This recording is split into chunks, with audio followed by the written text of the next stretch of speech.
All right, so it's been a long time since I've seen a movie that's truly left me like unsettled and like I just can't stop thinking about it. And I figure because it's Halloween, it's sort of a better time than ever to recommend one of these. That's 2022's psychological horror thriller film, Speak No Evil. I have not been this struck by a movie in quite some time. Now, I really implore you to watch the movie or search up a plot synopsis. I'm going to get into details of the plot, and I tried to shoot this video before where I actually do a plot run through. There's too much explanation that's required, and you kind of just need to see it. Now, you'll get a feel for where the movie goes, and I can give like a very quick rundown. But aside from that, I do implore you to actually watch the movie before watching this video. And basically what I want this video to be is just talking about different things I found really interesting and kind of like an open discussion, as I feel like there's not too much I can find online. So in the world's quickest plot summary, basically there's a passive Danish couple and a more combative Dutch couple. And the Dutch couple invite the Danish couple to their house for a holiday after meeting them on another holiday. The movie sort of analyzes people pleasing and the importance of being able to say no when you're uncomfortable. Yeah, basically the Dutch couple start messing with the Danish couple with grave consequences. Initially, it's just like ignoring the fact that the wife of the Danish couple is vegetarian and ordering meat for her. This is for you. I'm a vegetarian. I insist. I insist.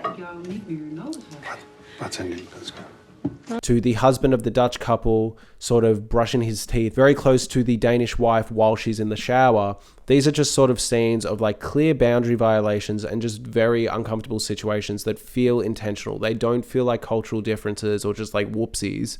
They feel very loaded and very intentional and very direct. And this basically goes on throughout the movie. It's these sort of things of like, how much can we get the Danish couple to put up with? And the whole movie is sort of sitting there going, what's the angle here? Why are they trying to see just how passive these people are? Now, spoilers, basically it ends up being revealed that there's this scheme that they run where they essentially have a kid for a while, and then when they start to get sick of the kid, they basically lure a new couple with their kid to their house and I guess do this ritual of just like boundary violations and shit tests, and then eventually kind of just steal the child and get rid of the parents. That's kind of the movie. The movie commits to this, and they steal the child and they kill the parents. And I guess the big thing here is the big culmination, the big quote that everyone talks about here in this movie is there's a point where the husband of the passive Danish couple is crying, he's naked, he's about to be killed, and he says, "Why are you doing this to us?" And they go, because you let us, because you let me. Why are you doing this? Because you let me.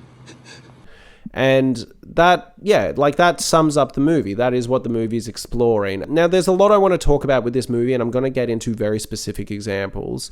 I think the big thing I found interesting with this movie is there's been a lot of discourse around abusive relationships and all different types of abuse and all different types of toxic situations of not blaming the victim. That's been a big part of sort of like social discourse recently. And this movie seems to want to ask its audience to take some pause and go, well, how applicable is that in situations where people will take advantage of you?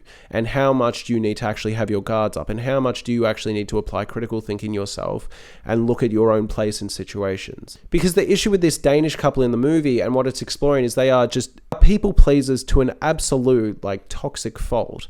They completely fail their child in virtue of being nice to a couple that they don't really owe anything. Like, yes, the couple's invited them for a holiday, but it's like they don't even really want to be on the holiday. They're uncomfortable the whole time. You know, you just say, hey, we've really enjoyed it. Lie. Like, lie. Say there's a family emergency at home if you feel bad, but just leave.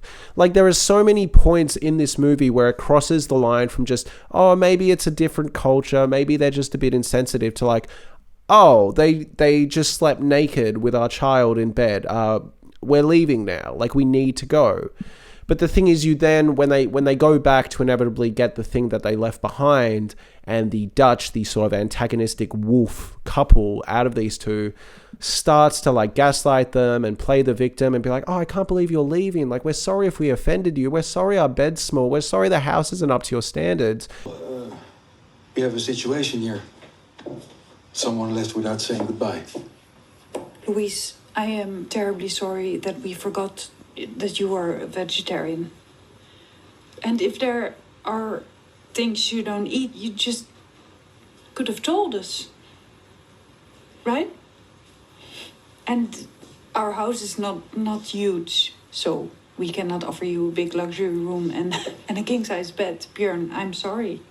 That guilt works on this passive couple. And I think that's what's interesting to watch. And I also find it interesting because I still had empathy for the passive couple.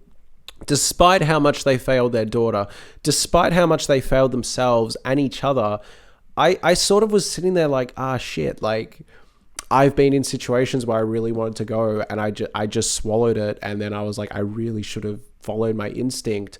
And this whole movie, I'm like, okay, like you have a higher tolerance than me. Like your instincts need to kick in. But I was like, I kind of get why they're getting guilted and why it works. I think the discourse around this movie has been like, fuck these main characters. They got exactly what they deserved. I couldn't connect with the movie because these characters are so stupid and I didn't have any empathy for them. Interesting because yeah, like as a culture, we're trying to work on not blaming the victim. Now, this Danish couple like clearly the victims. Their child is abducted and has her tongue cut out and then they are stoned to death. It is a grim, brutal, like bleak ending. They are the victims. I had some empathy for them. I thought they were dinglings at multiple points. But I think the movie did a good enough job of sort of explaining why they are the way they are and what makes them tick. I agree with the mantra of you need to be accountable for your part in any situation. I do think that's an important thing to acknowledge. You know, if you're in a toxic situation, if you're in a toxic relationship, if you are in something that's uncomfortable, while it may not be your fault, while you may be the victim, it is often valuable to look back on those situations and go, okay, if I had my time over again, what red flags would I look out for? Where would I draw boundaries? When would I get out? And I think that's what this movie is looking to explore. And I'm just surprised kind of how harsh the critics and the audience are to these characters. It is hard to have a massive amount of empathy, but I still have a bit. When the husband is crying to his wife in his arms after she's been hit by a rock going, I'm so sorry, I'm so sorry. I have empathy because there's an acknowledgement there that he's failed her. He knows he's failed her. He knows he's let her down. He knows he's been too passive. Almost by virtue of him wanting to be this like alpha male to this like other guy that frankly he shouldn't give a fuck about. The most tragic thing to me is they're not being taken advantage of people that they have a massive amount of trust with or have a long forming relationship with, where it's like, oh, okay, like there's a really tight bond there and now they're kind of taking advantage of it. These are people that they don't owe anything to. Get out. Go. I think the Dutch couple know exactly what type of couple they are looking for because they've done this a bunch of times before, as is revealed in the last 30 minutes. So I think they knew that the comment of like, oh, well, you're going to give us crap about, you know, being naked in the bed with your daughter, but like, where were you when she was calling out for you and needed your help? To me, it's just crossing the line when you pick up my daughter at night and then you take her into your bed or you slept next to her naked. Yeah, but where were you? Louise, I mean, Agnes kept calling. She was crying. Where were you?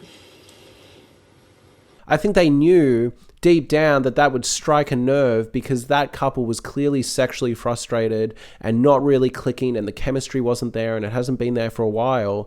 And I think they knew that would hit deep. I think they knew that there was some sort of shame and stigma around what they did that night inherently. And they knew that would cut the conversation off there. And as a result, the conversation does get cut off.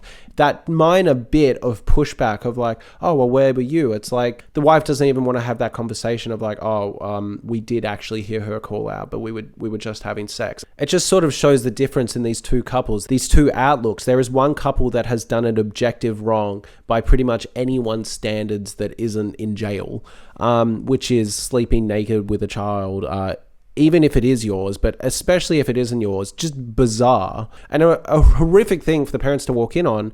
But they lose that argument by simply going like, oh, were you knocking boots? were you busy having sex and not tending to your daughter? It's like they know exactly what they're doing and they're good at it. So yes, I have to agree that yes, the main passive couple, they make decisions that most of us wouldn't do. But we are also watching this movie knowing it's a horror movie, expecting that they're going to get murdered. I don't think too many people that get murdered actually think they're getting murdered. You know what I mean? Like I saw a comment on Reddit talking about this movie where they're like, oh, we actually had a really similar situation where a couple we met on a holiday invited us out to their house and we made a joke on the way like, oh, like what if they're serial killers? But it's like, yeah, if you got in that situation, you would still probably be surprised. I think the thing here is, yes, the situation of the bed, I get why they left. But here's the thing, and here's my most controversial point. I get why the husband went back for the bunny. Oh, brother, this guy stinks! And I think people that get mad at the point where they turn around to get the bunny, I don't want to say they're missing the point. I don't want to say they're being too harsh, but it makes sense to me. Now, I'm not saying I would do that, but there are some important things to sort of consider to understand this choice.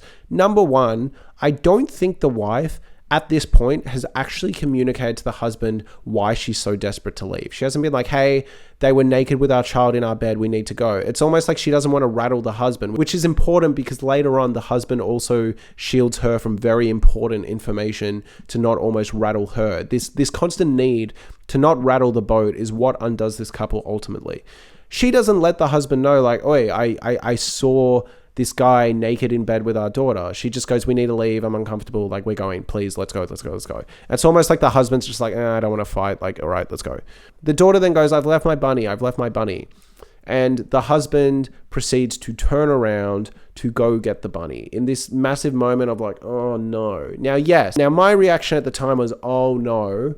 But this also felt inevitable. I was not screaming at the movie going, this shit fucking movie, no one's this stupid. And that's a reaction I've had from friends I've shown, from family I've shown, as well as like Letterboxd reviews. I think the reason I forgive this choice to go back and get the bunny is sort of what we know about Bjorn as a character. And the big thing at the start of this movie is I think he's just dying for validation and acceptance and kind of to be told he's cool and he's the man, because he clearly does not feel like that. And I think the thing is, when you look at the husband of the Dutch couple, like, not to get all toxic dude bro-y, but he's a bit more of a Chad. He's a bit hotter. He's a bit more tan. He clearly bangs his wife more than Bjorn bangs his wife. Like, there is clearly some sort of male ego competition going on here. Sorry for like the crude terminology, but I think that's what it's coming down to. So at the start of the movie, the daughter loses the bunny on a trip that both of these couples are on. Then finds it, and that's actually how this Dutch and Danish couple meet. They basically bump into each other and he goes, oh, were you looking for your daughter's bunny? That's so heroic. Seriously, good on you, man. That's like incredibly heroic. Linus, Agnes just lost it, so Björn went to find it. You went to find the rabbit? Yes. It's very heroic of you. Thank you. No, I'm serious. Respect. Well, thanks. You're very welcome. I think everyone's missing the point when they go like, oh my God, like he turned around for a bunny, just buy a new one. I don't think that's the angle. I think the reason Bjorn is turning around is he's going, oh, Patrick, the husband of the Dutch couple, said I was a hero. That really cool alpha Chad guy, like said I was a hero at the start of the movie for finding this bunny. What's he going to think of me if I leave the bunny? And I think that's why he turns around. I think it's fragile male ego. I don't think he's sitting there going, no, it needs to be this bunny and not a replacement bunny because of the sentimental value. I think he's sitting there going, oh, like, even though I find Patrick weird and he's made my wife uncomfortable, I don't want him to think I'm a loser or not a hero anymore. He turns the car around to almost like retain this image that Patrick has of him in his mind that honestly, Patrick probably doesn't have. Patrick doesn't think he's a hero. Patrick thinks he's a pushover. Patrick wants to steal his child and throw rocks at him till he dies. Like, and yes, Bjorn doesn't know this at this point, and I think it's a point that people often miss. I think they're just like, oh, why is he turning around for a fucking bunny? Like, are you serious? Get out of there. And I'm saying, yes, it is a stupid choice, but it's based in like a fragile male ego, and I think he wants validation from Patrick. You know, and I think even though he'll never hear what Patrick has to say, the idea that Patrick's going to go, oh, I left his bunny. I guess he's not a hero after all, like fucks with him. And it's like, why? I mean, we know why. It's because he clearly lacks validation. He's not happy with his life, which we find out later in the movie. He says that to Patrick. It's like I become this person I don't want to be. Who is that person? I don't know. It's some guy. Just some normal guy, you know, gets up in the morning and takes his daughter to school and goes to work. I think it's a similar reason as to why Louise gets really uncomfortable when the couple start sort of sexually dancing in the bar. I think it's a really interesting scene because it's one of the few points where I don't think the Dutch couple are that bad. Yeah, they start getting a bit handsy and they start making out. I actually thought what was more uncomfortable wasn't the Dutch couple and their PDAs. I thought it was the Danish couple like dancing like strangers that have never met or been intimate or anything together. It was painfully awkward. Then Louise loses the argument later because she brings it up and goes like, oh, you know, and the way you were dancing at the restaurant, it made us really uncomfortable. That's why we need to leave. And they went, oh, sorry that we're in love and that makes you uncomfortable.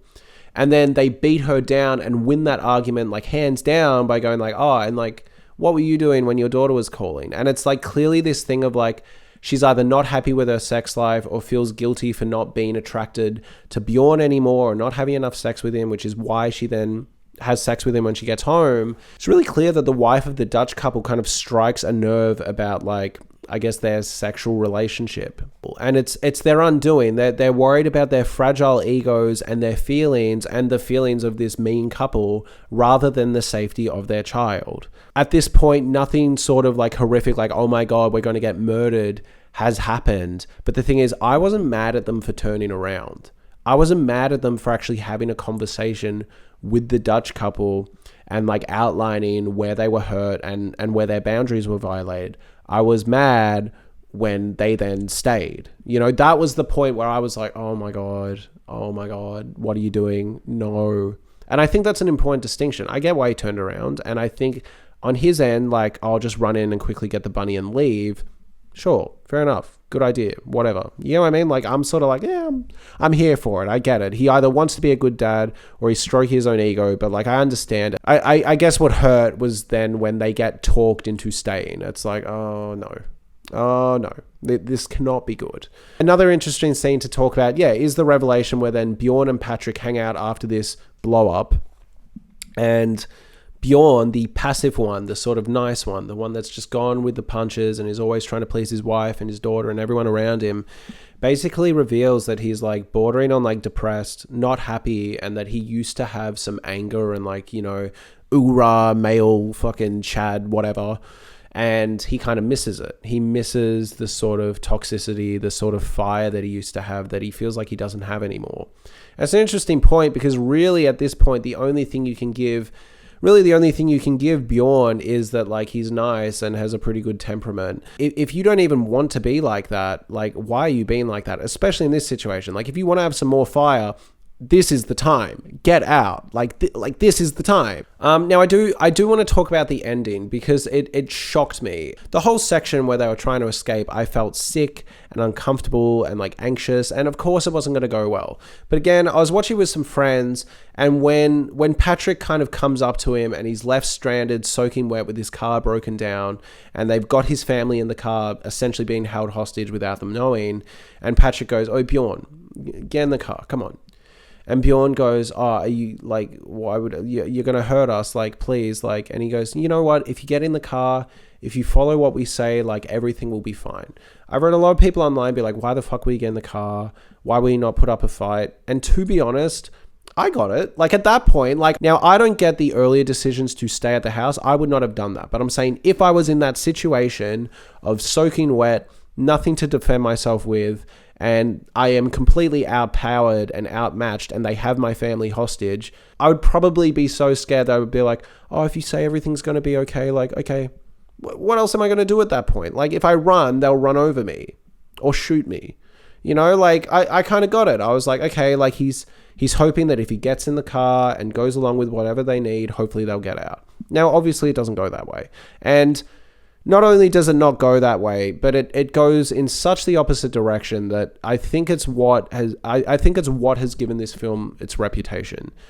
Basically, yeah, the daughter gets abducted. She gets her tongue cut out in front of the parents. The parents have to watch their daughter get taken away after basically allowing their daughter to be failed throughout the movie in terms of her safety and her own boundaries. And then the couple gets taken out to like a ditch and killed. And I guess the interesting misdirect here is they basically get asked to get naked and stand in this ditch.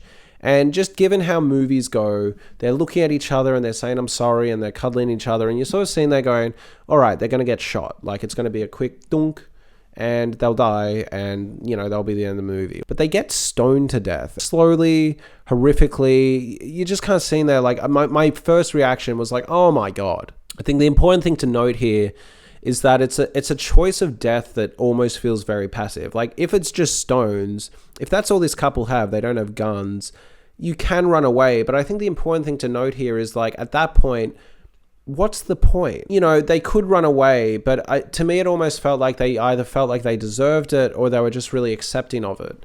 And it's another point I want to talk about, because yes, I've seen a lot of reviews that are like, even after the daughter got taken, I would have put up a fight. I would have been like, I'm getting my daughter back. I'm going to kill these guys. And it's like, that's a very cool idea to say from your like couch when you've seen a bunch of action movies where that happens.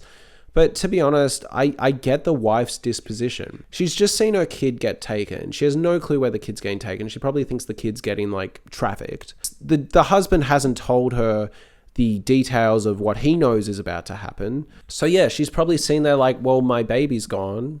The most important thing in my life is gone. Like, whatever you want to do to me, like, just do it. I'm in too much of a state of shock to even fight back. Like, I just want this to be over. That's what I read it as. Like, when they like get naked and they both got naked and the wife almost like did it like a command, like, yep, absolutely, yes, sure. And then they like get in the ditch and the wife just runs into the ditch. I wasn't reading it as like exactly she wants to die, but it was almost this thing of like, she was in such a state of shock. She's lost this really important thing to her in front of her just now, like 4 minutes ago. It made sense to me. I was like, she's ready to go. Like, she's horrified and traumatized and is numb and feels nothing. Like, it made sense to me. And yeah, there are a lot of comments that were like, I would have fought until the very end. I would not have just let up myself get stoned. But I think the commentary of the movie is, if you're passive through life and you just tolerate anything, there will be people that take advantage of your kind nature. There will be people that take advantage of your forgiving nature time and time again. And yes, this example is extreme and borders on ludicrous and unrealistic at certain points. But I think the point is made.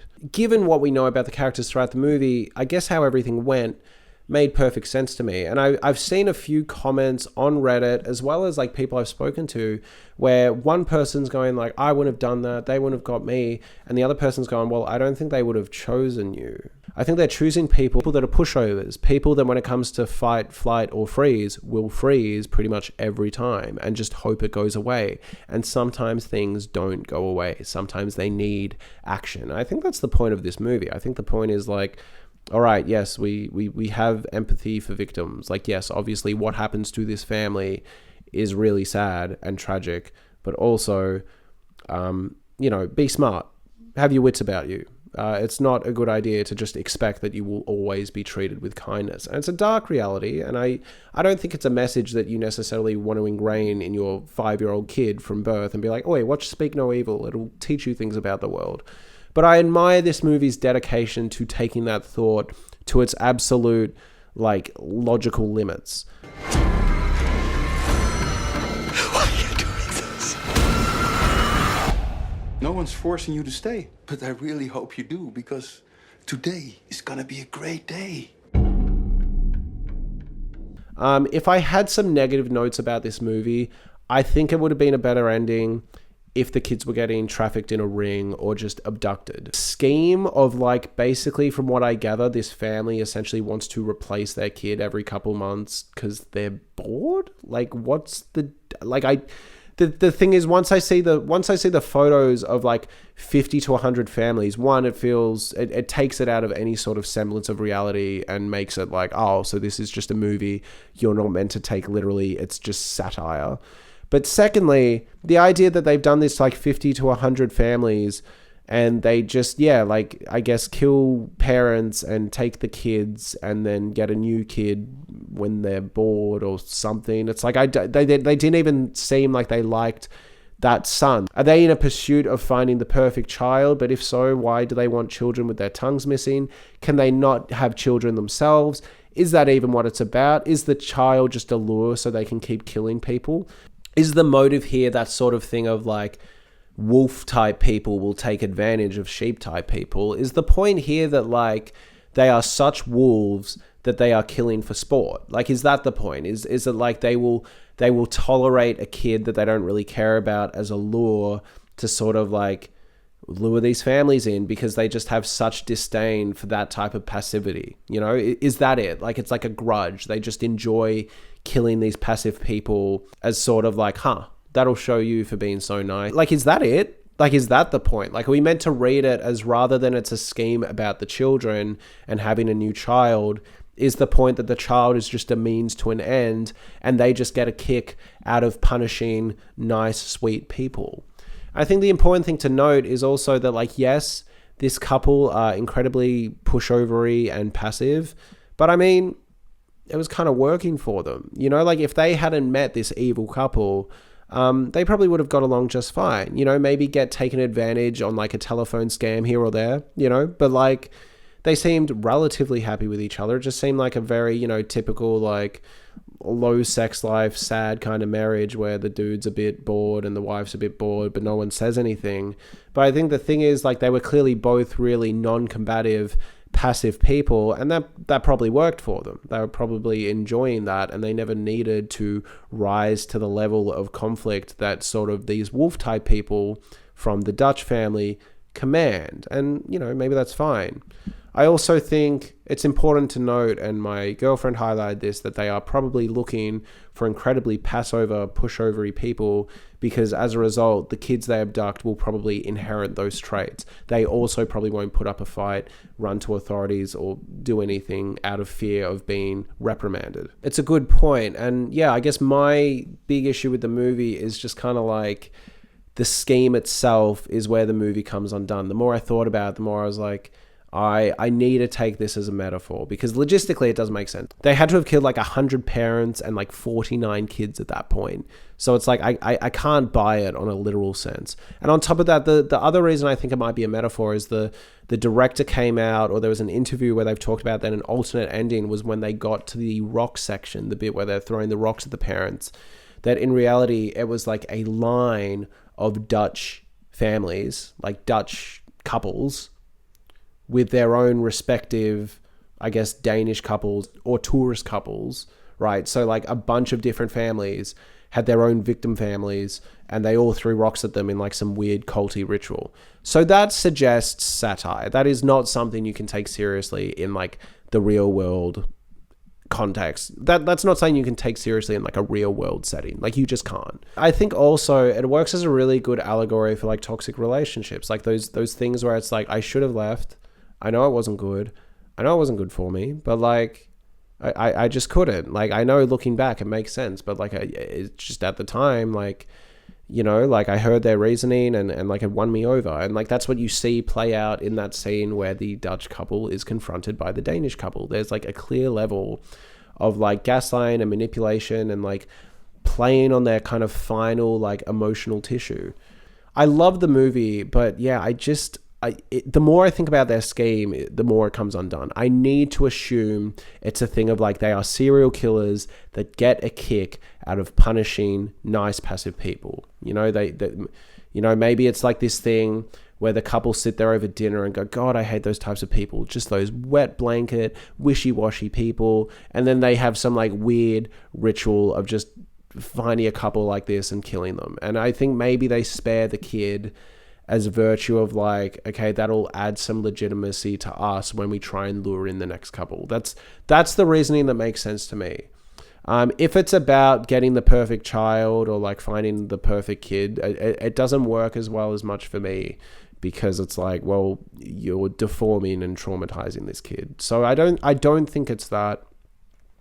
I don't think it's that. It's maybe just they get so bored that they're looking for conflict as well. You know, maybe it's like aggressive people typically look for conflict. Like, is that what this movie's saying? Is it just this thing of like, if they sit with themselves, the Dutch couple, and their like deformed child, do they eventually go, oh, actually, we want beef. We want to inflict pain on others because we don't argue with each other enough because we see eye to eye on everything. So we're going to go find some couples that can give us some conflict and give us some entertainment for like a week or two. And yeah, I mean, that's all summed up in the whole, like, because you let us line. Like, there's almost no rhyme or reason. It's just like, yeah, we're bored and, like, we'll do that because that's what we do. Anyways, look, I know I went on for a while. I could talk about this movie all day, but I really just want to know what people think, what they make of these situations. Thank you so much for watching. If you'd like me to talk about any other movies, please let me know. Subscribe if you like this video. Thank you.